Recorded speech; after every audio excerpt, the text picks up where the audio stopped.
Serrano y Ramón Soto. A Ramón ya lo hemos presentado esta mañana, creo que estábamos todos. Bueno, investigador que lleva varios años, 3, 4 años, a fondo los dos últimos, pero y mucho más anteriormente, trabajando sobre CEO. Y M. Serrano, que es doctora por la Universidad Complutense de Madrid y realizó, o sea, en su tesis, la hizo sobre Miguel Romero Esteo, sobre todo el estudio de el rito o desde el rito y la performance, ¿no?, en los últimos años del franquismo. Ellos van a desarrollar, os van a contar más. La idea es hacer un diálogo fluido. En otras ocasiones cada diálogo es único y entonces ellos irán marcando un poco el tiempo. Yo les avisaré 10 minutos antes de terminar, si no han parado antes, para también que podáis intervenir, hacer alguna pregunta y demás. Pero si queréis parar antes o si queréis comentar algo, que el público comente algo entre medias, pues no lo dudéis, ¿vale? Es bastante libre, es una estructura muy flexible, bastante libre, y lo importante es que disfrutemos con vuestros conocimientos y con el intercambio, ¿no?, que se produzca entre vosotros. Así que cuando queráis. Bueno, buenos días de nuevo. No me quiero poner muy pesado. Y realmente yo a quien quería escuchar es a M, que es quien sabe de esto. Por tanto,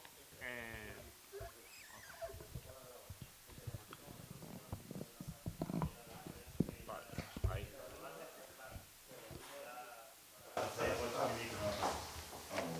Pues ahora sí.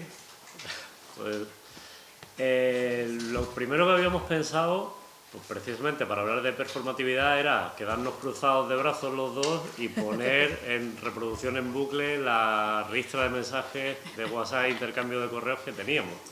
Pero, en fin, como práctica puede ser un poco tostón, así que lo que sí querríamos es que fuese no un diálogo, sino un multílogo, perdón por el neologismo, y que quien se sienta interpelado, que participe en el momento que quiera, porque seguramente se puedan surgir muchas aportaciones de interés. Lo primero, y por donde quería empezar a preguntarte, es lo que tenemos en imagen es el programa de mano del primer ciclo de teatro independiente de Málaga.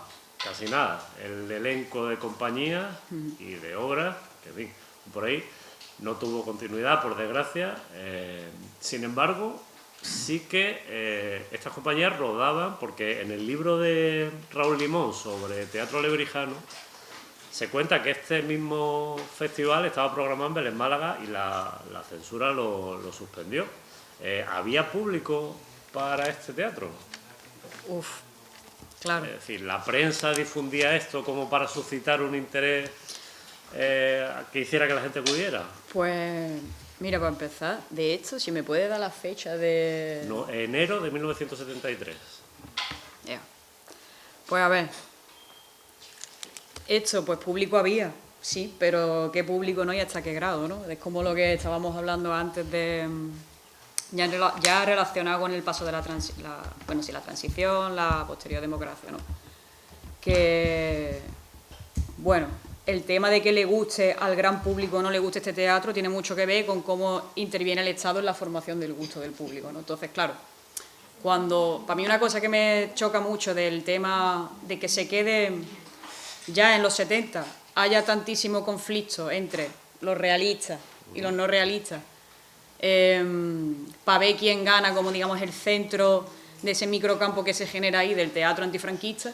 Es como que por momentos a mí me da la sensación leyendo, no sé, aquí pues, yo evidentemente todo esto se lo estaba comentando a Juan, que yo esto me acerco desde los textos, ¿no? Yo no he hablado con Romero Esteo, no he hablado con gente que está involucrada directamente tanto en todo esto, entonces yo espero también corrección, pero desde la lectura externa, como que parece a veces que toda esta trifulca parece que se olvida que todo esto está al final auspiciado, no auspiciado, pero sí está controlado por el Estado, que es una dictadura, ¿no? Entonces como que se crea un microclima de que parece que esto existe solo, pero en realidad no existe solo. Si esos festivales se pueden programar es porque están permitiendo que se programen, ¿no? Entonces ahí hay como un juego un poco de, para mi gusto, a partir de del 60 y...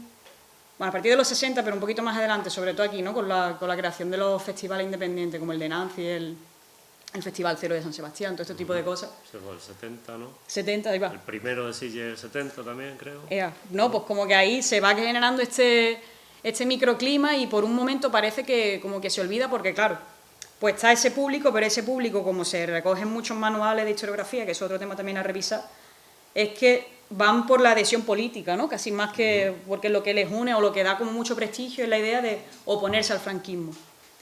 Al menos de entrada, ¿no? Y después ya empieza a haber más discusiones estéticas, pero no sé si eso responde, porque yo empiezo a hablar y no sé... Que se puede decir que los ciclos del teatro independiente eran lo que Pierre Bourdieu llamó institución anti-institucional, ¿no? O sea, dialécticamente el propio sistema prevé la estrategia de confrontación posible y de alguna forma la anula dando de publicidad, ¿no? Exacto. Vale, de Exacto. acuerdo. Sí. Pero por eso mismo quizás esta iniciativa, pues en muchos de los casos fueron condenadas al ostracismo. De hecho, Claro. la prueba es que no queda documentación apenas de ella, ¿no? En fin. O de hecho, solo Sí.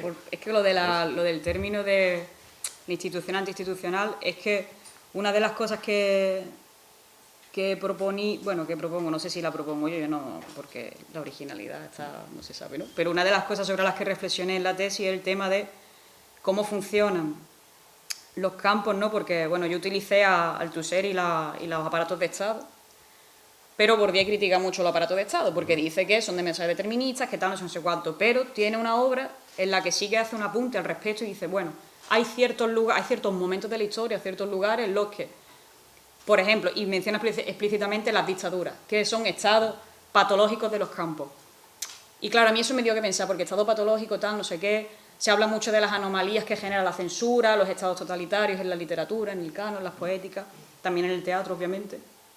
Entonces pensé, claro, estamos hablando de una dictadura que se extiende durante casi 40 años, que va fluctuando, va cambiando, pero está ahí. No sé, todo el tema este también de hablar que a partir de los 60 la censura se vuelve un poco más floja, primero que es mentira y segundo que sigue ahí. Sí, sí. Que aunque sea por tener conciencia cuando escribe o quieres proponer un espectáculo, ahí está. Entonces, ¿esto a qué venía? Bueno, sí, que lo de ese estado patológico para mí es lo que se ve en esa escisión que hay, ¿no? Está el Estado, el aparato y su teatro comercial, por decirlo así. Los teatros antifranquistas, que en un principio aparece el realismo social como la propuesta, pero claro, al extenderse durante 40 años, ya este campo pequeño va a empezar a generar sus propias dinámicas, que yo creo que es un poco lo que viene pasando después cuando llegan por Romero Osteo, llegan nuevas estéticas, empiezan a criticarlos porque dicen que no estáis comprometidos con la sociedad española. No es mentira. Sí, sí. Pero bueno, ya está. Bueno, de hecho, antes de meternos en la escritura teatral propiamente dicha, traigo aquí la cita de Rodríguez Méndez, de la generación inmediatamente anterior. Por descontado, quienes hemos leído el libro sabemos que despotrica de la vanguardia de la generación siguiente a la suya, la del nuevo teatro español, por activa y por pasiva, pero sí que deja algún apunte que remonta hasta Jovellanos, que fue a su juicio el único, que dice, bueno, este sí se molestó por al menos hacer cierta instrucción pública respecto del arte dramático, ¿no? Entonces, ¿cómo estaba la formación teatral? ¿Había estudio teatral reglado? ¿Es ocio puramente como se puede recoger el guante que ha lanzado Agustín Iglesias de que realmente las dinámicas teatrales en España han sido instrumentos de legitimación de la burguesía, que lo único que hace es ver un reflejo amable para reforzarse todavía más, ¿no? Entonces, ¿dónde queda esta gente, no? O sea, ¿qué hizo la institución por formar cierto espíritu crítico? Entiendo que nada, no lo sé. Hombre, yo basándome en los motivos además por los que... Sí, vale. En los motivos que... los argumentos que daban, bueno, los que después integraron el grupo, bueno, formaron e integraron el grupo de Itirambo, ¿no? Que esa iniciativa venía de precisamente la insatisfacción que sentían respecto a cómo se estaba enseñando teatro en la Resal, ¿no? En ese momento. Y aparte de eso, que por una parte, pues viniendo de ahí y de todos los movimientos universitarios que creaban sus propios teatros, que el teatro universitario fue pues una de las grandes propuestas antifranquistas y teatrales en general de la época. Después está también el tema de que sin yo haber ido directamente a ningún manual ni a ninguna pedagogía de lo teatral de esa época, puedo intuir que, evidentemente, es lo que tú dices, ¿no? Favorece o rema a favor de un tipo de teatro, un tipo de instrucción sobre el trabajo actoral, el trabajo de dirección, que va precisamente eso, a favorecer que no exista, que no haya una formación que permita crear ese gusto por otro tipo de estéticas, por otro tipo de teatro, no solo ya para crearlo, sino para recibirlo, ¿no? Como...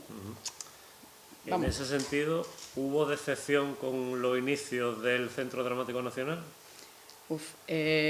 Yo diría que sí. Pues, o sea, a ver... ¿Y con cómo se gestionó? Es decir, es conocido por todos, creo, el manifiesto que firmaron Alonso de Santos, Jorge Díaz, García Pintado, Ramón Gil Lovales, Jerónimo López Mozo, Luis Matilla, Martínez Mediero, Alberto Miralles, Ruibal, Ángel Fernández Santos y Miguel Romero Esteo. El manifiesto de denuncia, me parece que se llama, salió a finales de los 70, ¿no? 78, 79, no me acuerdo. La respuesta de Aro Teglen, que entonces estaba metido en el Centro Dramático Nacional, que se dedicó a machacar sistemáticamente las representaciones, por ejemplo, de Paso Doble, ¿no? Cuando la criticó en El País, y la contrarrespuesta de este mismo grupo que se llama No pasamos por el aro con H, ¿no? No sé, o sea, ¿realmente tanto poder tenía el incipiente Centro Dramático?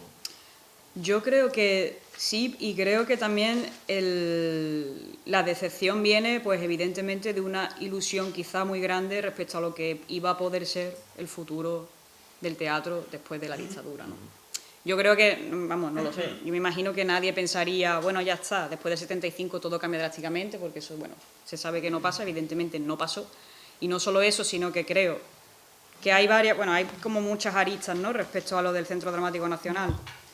Una de ellas, para mí, y es la que me interesaría investigar, y eso sí lo dejé como una rama a poder seguir investigando, es como todos estos sistemas anómalos que de funcionamiento del teatro, como cuando desaparece la dictadura, digamos, de manera oficial, aunque no oficiosa, se supone que ya cambian los sistemas de legitimación y todo esto, ¿no? Pero ¿qué pasa? Pues que si ha habido aquí un grupo que estaba como ahí con sus luchas internas, después desaparece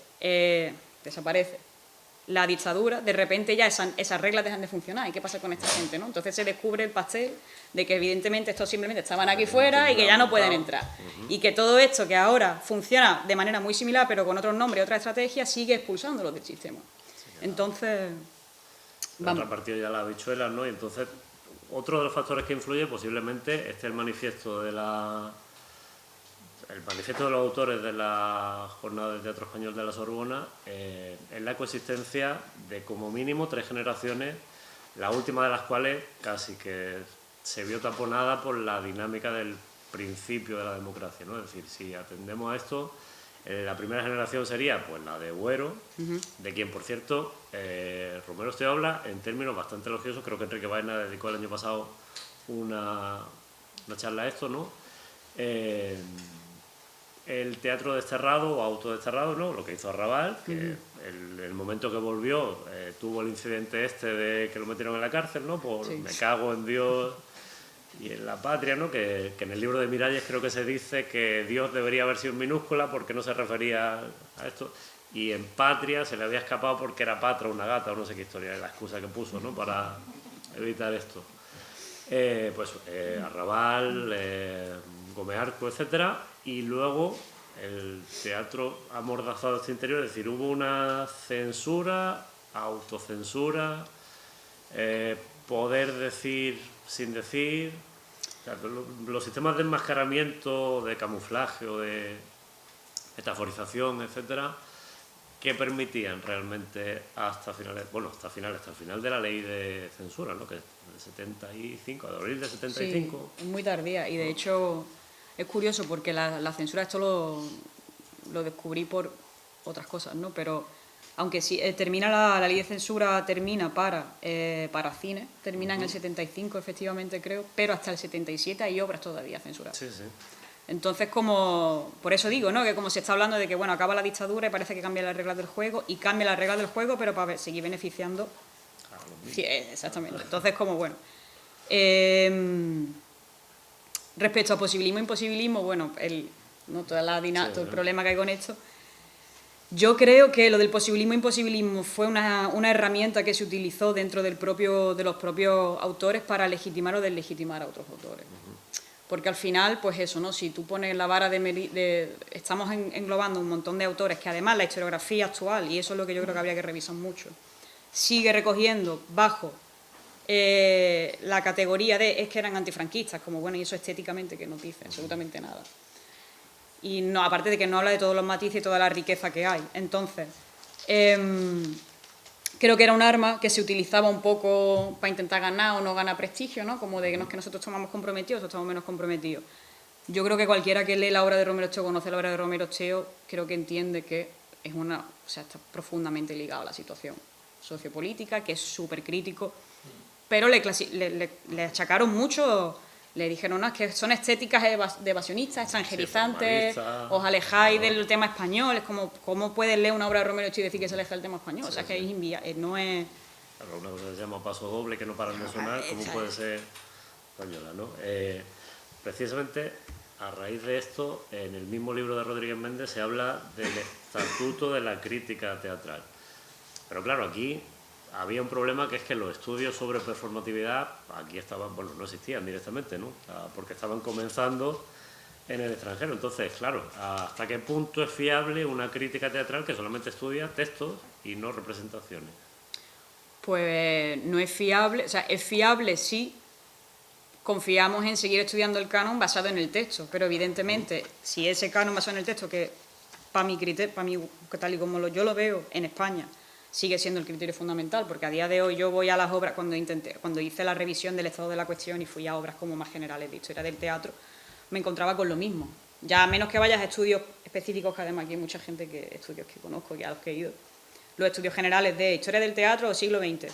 Hay un epígrafe y un subepígrafe y un no sé qué, no sé cuánto. Entonces, todo eso está basado en texto, entonces tú no puedes recuperar una figura como la de Romero Cheo siguiendo ese criterio. Y yo creo que se justifica porque al final es un poco lo que todos pues hemos heredado y es además con lo que nos sentimos cómodos, nos gusta o no admitirlo, al menos yo, claro, porque vengo también de filología, evidentemente a mí eso me choca, ¿no?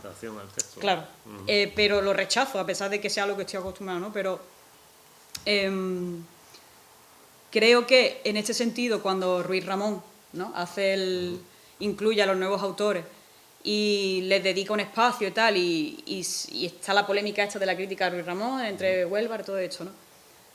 Historiografía posterior ha justificado un poco a Ruiz Ramón, y pienso un poco en el libro de César Oliva, con toda la razón, porque el libro de Ruiz Ramón es un libro fundamental para acercarse a la historia del teatro del siglo XX, pero le justifica como diciendo, bueno, es que Ruiz Ramón lo que estaba haciendo era pues lo que se hacía, ¿no? Es como, bueno, vale, pero eso qué justificación es para hoy, a día de hoy. Entiendo. Bueno, de hecho, la primera historia del teatro español serio en incluir notas sobre performatividad, creo que es esta de Berta Muñoz, que está dirigiendo ahora en cátedra, ¿no?, que sí dedica un apartado específico a la representación teatral. Efectivamente. Pero es de este año, los dos primeros volúmenes son de este año. De hecho, es que sí, el del siglo XX lo han hecho entre Berta Muñoz Cali y Diego Santos Sánchez, que fue quien me dirigió la tesis. Entonces, todo esto para mí es como mucha conciencia es que esto tiene que cambiar, porque al fin y al cabo, si no se cambia la historiografía, que es lo que estamos heredando y que es sobre lo que se construyen los nuevos conocimientos, cuanto antes eso cambie, ya no por ejemplo, para mí el trabajo con Romero Cheo, yo al principio cuando me abrí la primera vez de Romero Cheo, yo me quería echar a llorar, digo, ¿dónde me he metido? Digo, ¿esto qué es? Entonces, claro, después ya de hecho, y lo leía, y antes ha hablado, no me acuerdo, alguien había mencionado, uno de los ponentes, sobre la carcajada de Romero Cheo cuando escribía. Yo de repente estaba leyendo la obra y yo me reía, porque ya lo entendía. Pero todo eso vino a raíz de yo tenía que hacer un trabajo de salirme de la historiografía general para entrar en... Entonces, no se puede seguir construyendo, no se puede recuperar, no solo Romero Cheo, sino todos los de su generación, no se les puede recuperar si cada persona que parta desde ahí tiene que partir desde tan atrás, porque objetivamente no van a llegar, o sea, no dan los números, no da... Sí, de hecho, a propósito de esto, vamos a confrontar ahora las dos versiones del nuevo teatro, ¿no?, la de Wellsworth y la de Ruiz Ramón. Alberto Miralles dice que Wellward vino aquí invitado, ¿no? Se tomaba unos vinos con quien fuera y los escritores nuevos le enviaban textos y así inventa una generación de teatro underground, ¿no? ¿Hasta qué punto es realista, o sea, es verosímil lo que dice Miralles sobre Wellward? ¿Hasta qué punto es representativa la selección que hace Wellward? Como dijo Juan ayer, el jueves, perdón, el concepto generacional es un modo también de irrupción en un campo cultural y de legitimación entre los miembros del propio grupo, ¿no? Y luego, habla por ahí en la última línea, existen obras muy válidas que yo no he comentado. ¿Sabemos cuáles son esas obras? Pues la verdad que no lo sé. No, sí, vamos. Es que papeles de Wellward en Estados Unidos no tienen nada. Tienen la biblioteca, pero los papeles personales se tiraron porque me lo escribió el que lleva esto. Entonces dice, bueno, pues eso ya lo hemos perdido. Pues eso, a ver, como lo único que se puede hacer son conjeturas, pues puede ser que decidiera dejar fuera... No lo sé, no sé muy bien qué criterio podría haber elegido. Es cierto que algunos de los autores de lo que fue llamada la generación realista habían tenido alguna que otra representación ya, aunque fuera muy esporádica. No sé si eso pudo ser un criterio a lo mejor para elegir autores que todavía no habían tenido la oportunidad de verse puestos en escena. Eso puede ser. Respecto a de dónde se saca Wellward lo de la generación, bueno, es que pues, justo eso, ¿no? El tema de generación es algo que también... Para empezar, el concepto de generación creo que ya lo inventó Petersen en el 30, ¿no? Pero eso creo que está ya y ahí un poco deslegitimado, ¿no? Sí, claro. Porque habla de grupo, de, en fin, afinidades o... Sí, porque generación, además, aquí, que esto de hecho creo que Miralles era uno de los que lo decía. Decía, bueno, generación, pero ¿en base a qué criterios? Porque si es por edad, claro, cada uno tenía ahí una edad. Si es por estética, bueno. Sí, Cabecilla, Ruibal. Claro, como no tenía mucho sentido y sobre todo también porque al final las generaciones las creamos a posteriori, ¿no? Cuando ya han pasado X tiempo. Entonces, como entender las luchas generacionales como si verdaderamente estuvieran sucediendo así, como las vemos desde el presente, me genera mucho conflicto, porque claro, creo que no se perciben verdaderamente todos los matices de todas las complejidades que había en ese campo, porque de repente pues personas que en los manuales aparecen juntas y que a priori deberían tener una armonía perfecta, Romero Esteo, Nieva, Riaza, después nos acercamos como, no sé. Sí. Eso, vamos. Otra de las cuestiones sería las tensiones internas del campo crítico, no ya del campo autorial. Esto es una reseña de Wellward en El País al segundo tomo de la historia del teatro español de Ruiz Ramón, en un tono tan acre que, bueno, en lugar de perseguir la construcción de conocimiento y de mapear de alguna forma cómo estaba la escena española a finales del siglo XX o en el momento contemporáneo, nos dedicamos a tirarnos puñales, en lugar de decir, bueno, pues yo creo que esto va así. No sé hasta qué punto tiene algo que ver que Ruiz Ramón fuese becario de la Fundación Juan Mar en su momento y que no dispusiera de los mismos textos que Wellward en Estados Unidos, ¿no? Pero aquí, claro, el dilema estaría en la figura del crítico frente a la figura del historiador, ¿no? Que es de lo que acusa Wellward a Ruiz Ramón, que ha hecho crítica y no ha hecho historia del teatro. Bueno, ¿son deslindables? Para mí no.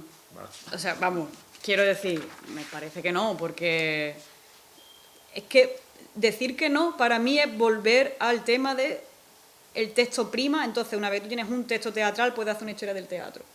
No, si estamos hablando de... Vamos, esta es mi opinión. Si estamos hablando de recuperar el teatro como en su complejidad, que incluye evidentemente la representación, la crítica tiene que estar ligada. No sé si es por ahí por donde me decía. Sí, claro, que, vamos, que no puede haber distancia. Perdón, que había... No sé. Sí, pero... Por supuesto. Espera, estoy mudando la farda aquí. ¿Hace falta micrófono? Sí. Mejor, más que nada porque se oiga.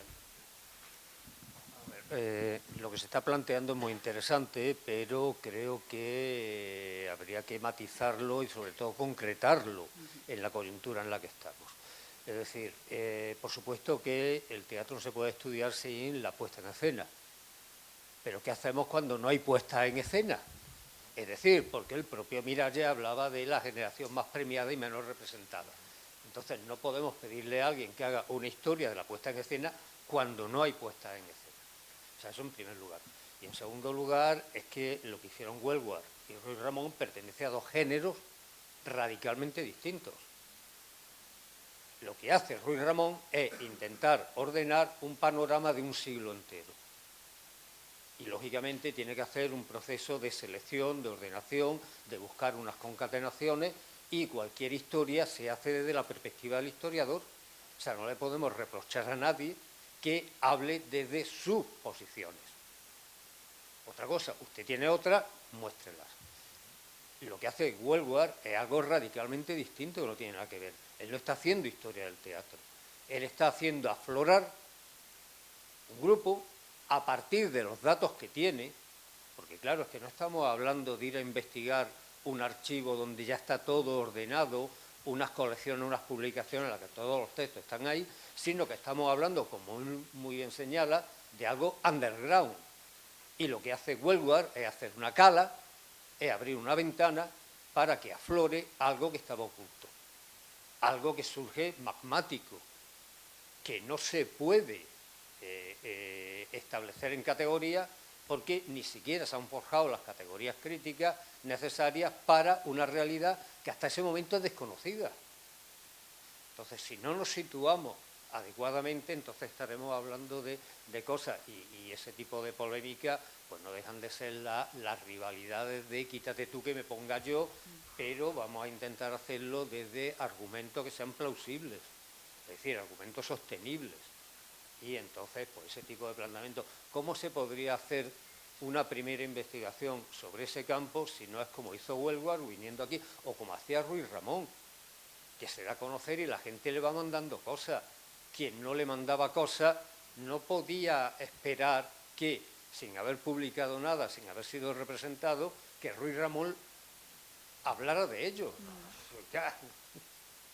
Entonces yo creo que el problema de historiar lo que está sucediendo, y es más, lo que está sucediendo en lo subterráneo, pues ya bastante hicieron esta gente en poner esto sobre la mesa y que hoy podamos estar hablando de lo que estamos hablando gracias a ellos, cada uno con sus aportaciones parciales. Pero vamos a intentar situarlo porque es que si no creo que nos perdemos.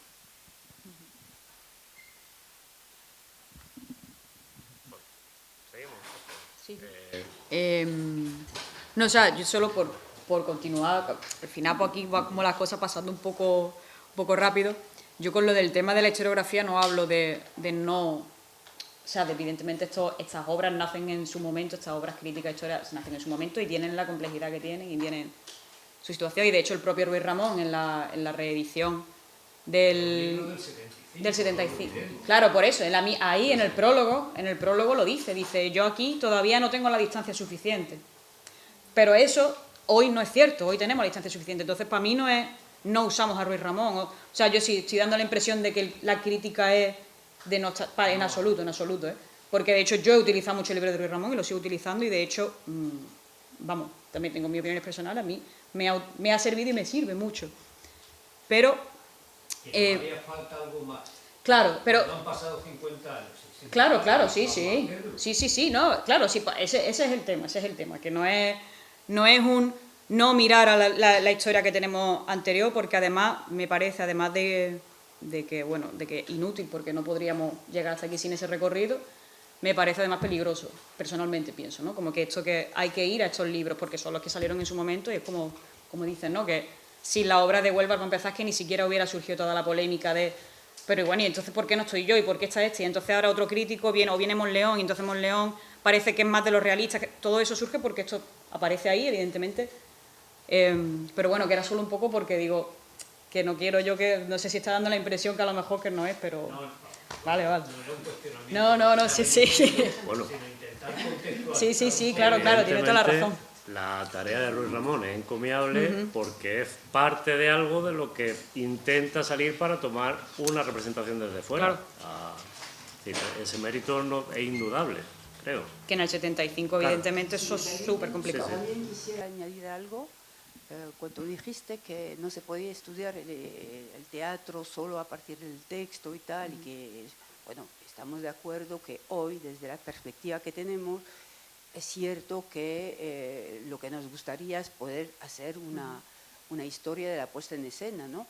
Pero yo simplemente quería matizar que hay muchas dramaturgias entre estas, la de Riaza, la de Romero Esteo, entre ellas, en que el texto es fundamental. O sea que en un momento en que en Europa había muchas propuestas dramáticas que se libraban del texto, en España, pues no, porque el texto era algo, yo creo que se podría escribir miles de tesis solo estudiando el lenguaje de Romero Esteo, ¿no? O sea que... Pues, Aprovecho, Carol, lo que acabas de decir para traer la cabra tira al monte a Romero Esteo. Por una construcción que me interesa mucho, que es la de escribir con veneno, que dice aquí apócrifa, porque yo no la he visto en los archivos, que sepa. Es curioso también en el libro de Miralles cómo deliberadamente tacha alternativa cultural y habla de alternativa social. Entonces, teniendo en cuenta estos dos factores, escribir con veneno y alternativa social, me gustaría saber, en ese pelear a la contra, si a la dictadura le importó algo, no le importó este teatro, lo dejó como una cosa residual, como bueno, que hagan lo que los teatros universitarios, los teatros independientes, este grupo de autores y demás. ¿Les preocupaba o no les preocupaba? ¿Llegó a suponer algún tipo de...? Adiós, 5 minutos. Vale. Bueno, entonces vamos rápido.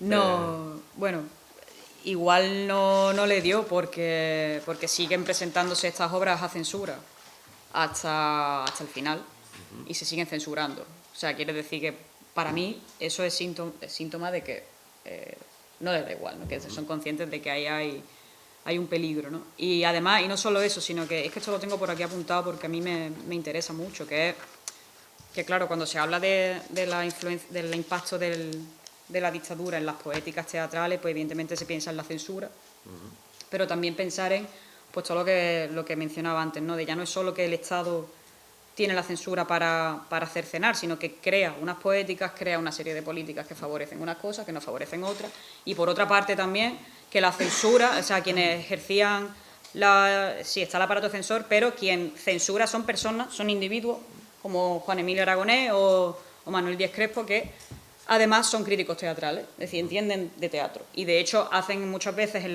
los informes de censura, hacen apuntes bastante interesantes respecto al estilo. Eso puede ir parte. Claro, entonces como... Y aquí en concreto hay un ejemplo que a mí me llama mucho la atención, que es cuando se presenta la patética de los pellejos de la Universidad Politécnica para representarlo. Es que claro, como los títulos...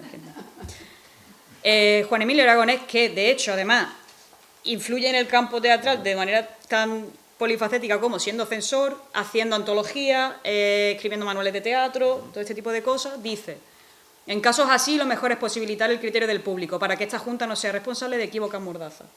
Equívocas mordazas. ¿Por qué? Porque no te estoy censurando la obra. No te estoy haciendo nada, pero cuando tú la pongas te va a caer solito. Pero es que te vayas a caer solito es consecuencia de muchísimas otras intervenciones, como por ejemplo que después él mismo como crítico dejaba, a lo mejor no proponía ciertas obras para censura, pero después en la puesta en escena las criticaba. Y no digo que esto fuera solo una estrategia, que a lo mejor la puesta en escena era evidentemente criticable, pero que fuera criticable es que también es consecuencia de otras muchas políticas teatrales. Sí. Entonces, bueno, yo qué sé. Bueno, 5 minutos. Veo sí, aquí que vamos por la diapositiva 7 pues de nada, 14, con lo cual ya vamos a pasar rápido. Donde quiera. Terminamos. Nada, íbamos ya con precisamente los grupos que diluyen el texto en favor de la acción grupal y ritual y ceremonial, ¿no? Oratorio de Revisano, que en su primera versión, en primer acto, ocupa, me lo había traído para mirarlo, no sé si son desde la página 55 hasta la 61, o sea, 6 páginas de texto en un espectáculo de drama más de 2 horas, ¿no? Castañuela 70, por otra parte, pero bueno, ya digo, vamos a ir rapidísimo. El Fernando, que ocupa un volumen enorme en formato libro, pero porque la gente de Murcia editaba en la página par, me parece, el texto, y en la página impar el cuaderno de dirección de... ¿Quién dirigió esto? De César Oliva, ¿no? Igual, ya se ha hablado esta mañana de Quejío, ¿no? De la Cuadra, y bueno, a lo que vamos, por terminar, conclusiones. Rapidísimo. El arte... O sea, Agustín Iglesias, me ha encantado lo que ha dicho, porque en el momento en que se le da autonomía a un dominio cultural, ese campo tiende al autotelismo, en el sentido de que empieza a enroscarse sobre sí mismo y entonces termina convirtiendo el producto, que es una palabra horrible, cultural, en una forma de ocio. Y esa inercia quizás fue a la que silenció, no, condenó al ostracismo este tipo de propuestas. No sé si estás de acuerdo o no, pero en fin, me he quedado, porque me ha encantado lo de extravagante engendro de producción cultural capitalista, que más que reivindicable lo que acabas de decir. Entonces, no sé, Eme, tu visión sobre la pervivencia de este teatro. Es decir, le toca a tu generación reivindicar lo que esta gente hizo, tienen valor como hecho cultural que ha de ser reivindicada porque en su momento no se le prestó la atención debida, hay que reescribir la historia del teatro español. Yo creo que hay dos labores diferentes, dos tipos de labores y las dos creo que deben hacerse. Por una parte, la recuperación que, por ejemplo, pues aquí desde la Romero Echeo se rema a favor de ella, es esa recuperación, diría, no me gusta mucho decirlo así, pero casi museística, eso por una parte, ¿no? Porque hay que registrar qué hicieron y el impacto que tuvo en su momento y contextualizarlo en su momento. Y por otra parte, extraer esa poética de, en este caso, Romero Echeo, porque es la que más conozco, claro. Bueno, y no quiero decir actualizarla, sino simplemente esos principios de creación que creo que están muy vivos y que serían muy, muy interesantes, extraerlo, como hacer una separación, ¿no? Como de, bueno, vamos a conservar esto aquí porque necesitamos una historiografía que nos muestre lo que fue en su contexto, y extraerlo y ver qué propuestas, que creo que son muchas, como por ejemplo, no han mencionado lo del texto, para mí el texto de Romero, de Miguel, que bueno, de hecho él lo decía mucho, ¿no? Que sus textos eran textos ya teatralizados, que estaba el germen de lo teatral ahí, ¿no?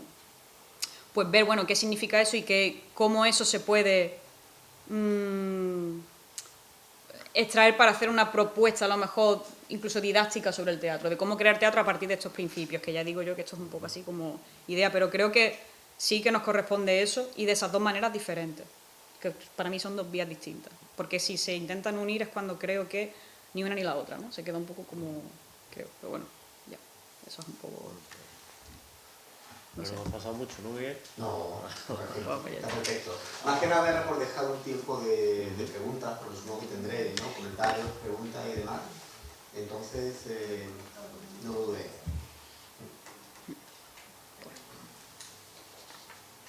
Sí.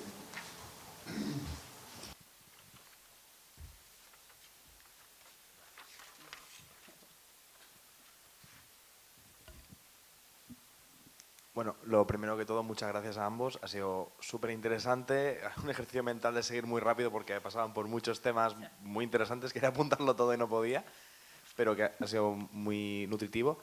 Y yo quería hacer una pregunta que me ha venido hablando tanto del análisis haciendo una historia basándonos en el texto teatral o en la puesta en escena, una historia de la puesta en escena y todo esto. Quería preguntar si, entiendo que era minoritario, si en el contexto de liberación de la dictadura y todo esto que estamos hablando, había representaciones que no contaban con un texto teatral, al menos publicado, pero sí contaban con una puesta en escena. Entiendo que el caso contrario de puesta en texto, pero sin puesta en escena, es lo que estamos viendo, pero quería saber si existía también el caso contrario. Pues, si te digo la verdad, a mí me pillas ahí un poco... Hombre, mi respuesta intuitiva es sí, pero también volvemos a lo mismo, ¿no? Esto es intuitivo. Y aparte, si seguimos en la tradición trabajamos y recogemos los textos, que también por razones técnicas, por razones de costumbre, por razones de miles de cosas, es mucho más sencillo. Claro, ¿cómo sabemos si eso fue así y cómo podemos acercarnos a ello, ¿no? Porque la naturaleza del espectáculo es efímera, si no hay un texto, si no hay... Podemos acudir a las críticas sí que podría haber habría un rastreo, por eso la crítica es tan importante y para mí no se puede separar de la figura. O bueno, no se debe sacar de una elaboración de una historia del teatro, porque en muchas ocasiones lo único que nos queda son las impresiones de los críticos en los periódicos. Entonces eso sí que se podría hacer. Yo personalmente no lo he hecho, entonces te digo que no te puedo dar una respuesta científicamente definitiva, pero yo me imagino que sí, y se podría hacer. Desde la perspectiva de la rata de biblioteca, sí que está por reescribirse la historia del periodismo cultural en España en 3 años. La historia de los suplementos culturales parece que en la prensa cultural inventó Babelia, cuando estaba el Nuevo Diario, estaban Romero Esteo y Pepe Hierro haciendo crítica de arte. El suplemento de informaciones traía un montón de nombres. Entonces, o sea, que no es que la democracia trajera... o sea, no inventó la recepción del teatro europeo ni los nombres de vanguardia, porque de alguna manera estaban flotando en el ambiente gracias a gente pues, que tiraba del carro en unas condiciones que no siempre eran las idóneas, ¿no? Y aparte chocaba, no pocas veces también, con una censura que no les permitía eso. Entonces, por supuesto, que no se me malinterpreten, no estoy diciendo o no estoy legitimando que la dictadura daba unos márgenes de libertad enormes, pero sí que es verdad que quien tenía una pluma y cierta voluntad crítica sí que se molestaba en buscarle las cosquillas un poco al statu quo, ¿no? Que todavía, en fin. Hoy ya por suerte sí que hay editorial, no sé, estoy pensando en La Uña Rota, ¿no? En Antígona, para darle salida a este tipo de teatro, pero en la época es que realmente con los medios que había entiendo que la situación era bastante precaria, ¿no? Sí, sí. Entonces, no sé. Había que buscar las grabaciones que Claro. hicieron. Claro. Pero los centros de documentación, el CIRAEM o el INAEM, tampoco es que estén muy nutridos. De Romero Esteo creo que tienen una grabación de Paso Doble, de Carmen de la Maza, ¿no? Me parece. Sí. Entonces, bueno, estamos un poco huérfanos de material, ¿no? Pocas fotografías también, porque a veces, bueno, no es lo mismo el vídeo que la fotografía, pero bueno, te daría algo de información al menos, ¿no? Pero es que en muchos casos son fotografías tomadas de manera un poco pobre o directamente es que no existen. Entonces, claro, si la dificultad... Yo sé que evidentemente proponer revisar la historia del teatro y prestar atención a la puesta en escena es como una utopía casi, ¿no? Pero cuando yo pienso en eso, pienso más en no abordar precisamente por la importancia de los textos en esta generación, entre comillas,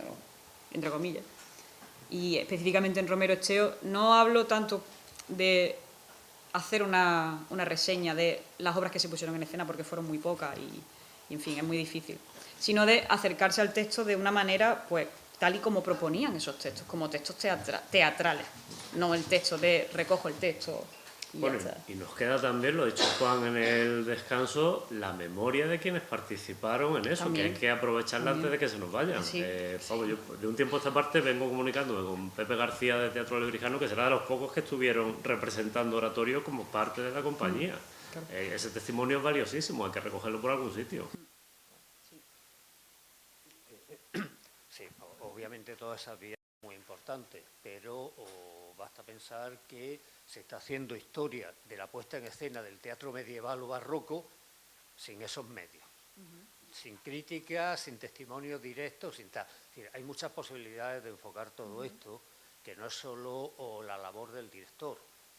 Hay que estudiar los circuitos de distribución, hay que estudiar la sociología del público, hay que estudiar la rentabilidad económica de los procedimientos, hay que estudiar la cartelera general del teatro comercial y enmarcando en todo eso, más todo lo que se pueda recuperar de lo que puedan ser testimonios, ir interpretando cómo funcionaba ese campo teatral, ese sistema cultural, donde, porque es que no deja de ser una representación efímera que tiene el mismo valor que un texto literario, con la única diferencia de que el texto escrito permanece y las palabras vuelan, ¿no?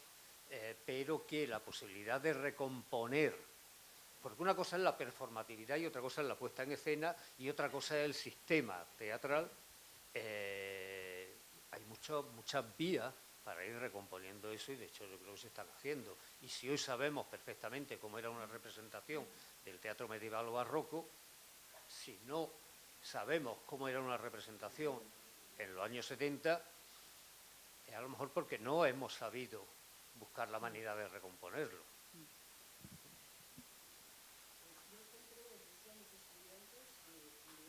El teatro es hacer una lectura dramatizada en su cabeza, ¿no? Y les decía también que había representaciones mucho más malas, de directores malos, ¿no?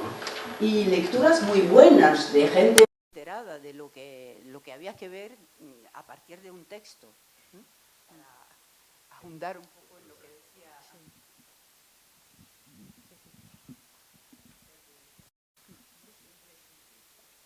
¿Alguna otra pregunta? Bueno, pues si os parece, paramos aquí y espero que haya segunda parte porque ha sido interesantísimo. Así que los diálogos están siendo fascinantes todo y de verdad han sido